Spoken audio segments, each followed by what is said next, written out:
La soumission est l'un des dangers que les mots comportent, et les exemples ne manquent pas. La liberté de l'être est la prémisse qui imprègne toutes les pages du livre, dans chaque détail.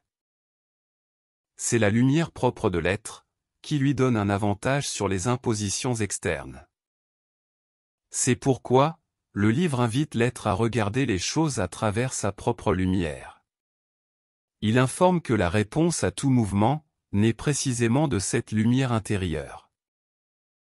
Comprendre que cette lumière unifie l'être, le maintient entier dans toutes et chacune de ses actions.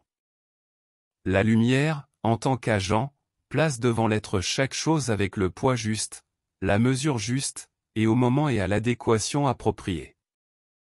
La séquence de ce qui doit être lu est organisée de manière sélective et parfaite, jusqu'à ce qu'il n'y ait plus besoin de réponse.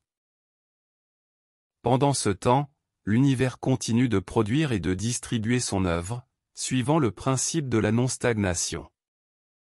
Mais, en dehors de l'être, l'univers se révèle inconséquent et irresponsable, tandis que l'être se contente de ce qu'il appelle qualité de vie. Peu ose prendre des risques. Peu se défient.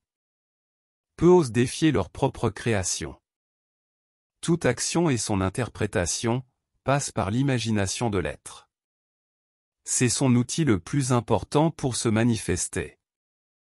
Il est donc évident que la transformation agit et interfère directement sur cet outil. Pensée et imagination peuvent être considérés comme synonymes. L'être n'est pas ce qu'il pense, mais il se projette dans ce qu'il pense. L'être est répétitif, et ce qu'il appelle de nouvelles découvertes ne sont en réalité pas des nouveautés. Les découvertes concernent l'acte d'enlever ce qui les couvrait, révélant quelque chose qui, en vérité, a toujours été présent.